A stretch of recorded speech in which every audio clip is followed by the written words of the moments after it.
The goal of this video is to develop an exact algorithm for solving the vertex cover problem. The algorithm will run in exponential time in the worst case in general instances, but is nevertheless qualitatively better than naive brute force search.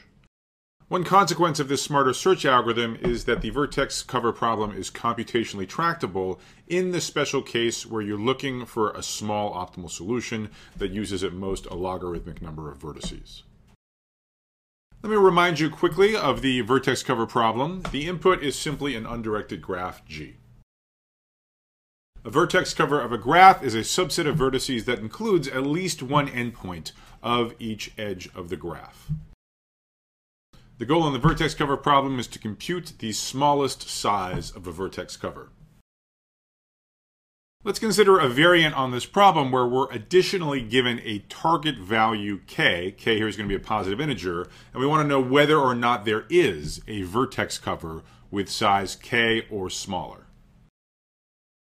Now, as stated, I haven't really made the problem any easier. If you could solve this version of the problem where you're given a target k, you could also solve the original one where you want to know the smallest value of any vertex cover. Namely, just run this subroutine for all possible values of k from 1 up to n, and the smallest value of k for which you can find a vertex cover is then the answer to the original optimization version of the problem. Rather, to make the problem easier, I want to think about the special case where k is small. So for now, I'm going to be deliberately vague about what I mean by small. We'll fill in those details in due time. Now, why might you be interested in the vertex cover problem when k is small? Well, we talked, for example, one thing you might be modeling is hiring a team. Each vertex corresponds to a potential team member, someone capable of performing various tasks. A vertex cover means you hire a team that is capable of handling any task that might be thrown your way, where the edges of the graph correspond to tasks, and the endpoints correspond to the two people capable of performing the task. And you can imagine maybe you're only interested in forming a team if it has reasonable size. So you have a budget for how many people you could hire, and then you're only interested in solving the vertex cover problem when there's a good solution, a small cardinality vertex cover. Otherwise, you just punt and you're not willing to take on the project. You could also imagine maybe you have some domain expertise that suggests that your graphs do have small vertex covers. Recall, a star is just a vertex cover of size 1. So if you know that your graph is star-like in some sense, you might expect that there's an optimal solution that has few vertices. Is it useful, algorithmically, to focus on the case of k small? Well, yeah, sure. If you're looking for a small optimal solution, then brute force search isn't as bad as usual. If you want to know whether or not there's a vertex cover comprising only k vertices, you can just check every subset of k vertices. The number of subsets of k vertices, assuming that there are n to start with, would be n choose k, and for small k, that's going to be like theta of n to the k. So in principle, this naive brute force search runs in polynomial time as long as k is constant, as long as k is big O of 1. But practically speaking, I mean, you can't really imagine running this naive brute force search algorithm unless k was super small. You know, say k equal 3, maybe k equal to 4, depending on the size of your graph. In any case, this naive search is limited to very small values of k. And it's then natural to ask, as we always do, can we do better? Is there a smarter type of search? So the answer is yes, there is a smarter way to go about this search that's going to allow us to solve the problem for qualitatively larger values of k.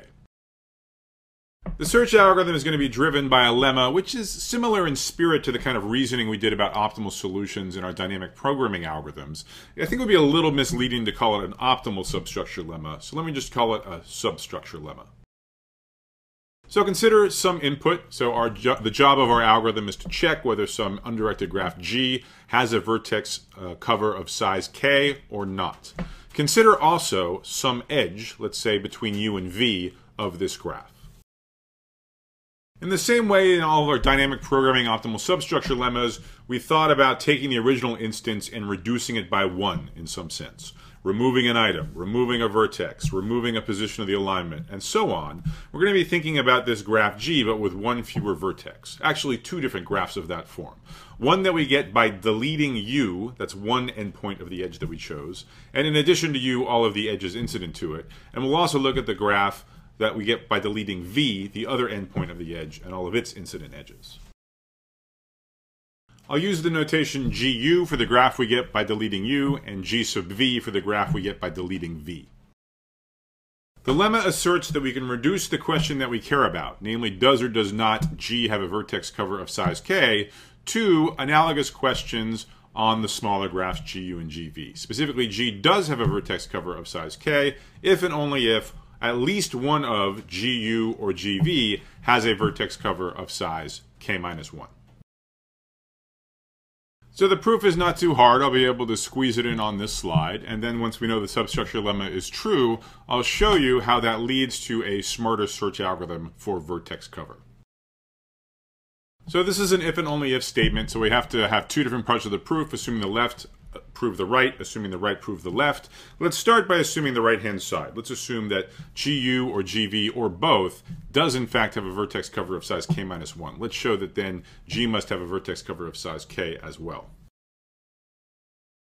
It doesn't matter which of GU or GV has the good vertex cover, let's just say GU. So let's think for a second about which edges of the original input graph G survive into the smaller graph GU. For the purpose of this proof, there's basically two types of edges in the world. There's ones where one of the endpoints is U, that is edges incident to U, and then there's edges where neither endpoint is the vertex U. So the edges in the graph GU are precisely those where neither of the two endpoints is U. So let's call those edges E sub U. Those are edges not incident to U, the edges in G sub U. And then we'll call the edges incident to U that got deleted F sub U. So let's call this set of K minus 1 vertices that's a vertex cover in G sub U, let's call it capital S. What does it mean to be a vertex cover? It means you include at least one endpoint of every edge. So S, by virtue of being a vertex cover for G sub U, it means for every edge of E sub U, that is every edge of the original graph, neither of whose endpoints is U, S contains at least one of the endpoints. So if we think about capital S in the original graph capital G, the only edges that it's missing are those of F sub U, are those where one of the two endpoints was the vertex U. Well, that means if we just take capital S and we throw in the vertex U, we get a bona fide vertex cover of the original graph capital G. S takes care of all of the edges of E sub U by definition, and then U single-handedly takes care of all of the edges in F sub U, because all of those edges are incident to U. So that's why if we assume the right-hand side, we can conclude the left. If either GU or GV, let's say GU, has a small vertex cover size of most K minus 1, all we need to do is augment it by the missing vertex U, and boom, we get a vertex cover of the desired size K back in the original graph G. So what about the other direction of the substructure lemma? Now we assume that the original graph G does in fact have a vertex cover of size only K, and we show that has to be reflected in one of these two subgraphs. Either GU or GV must itself have a small vertex cover, size only K minus 1. Let's let capital S denote this small vertex cover of the original graph G. So S has K vertices, and every edge has at least one of its endpoints represented among this set. In particular, the edge UV that we singled out at the beginning, one of its endpoints, either U or V, maybe both, but certainly one of them has to be in the set capital S. Let's say U is in S. So let's think about the pink picture from the other direction of the proof. Let's think about exactly the same decomposition of the original edge set capital E into two sets.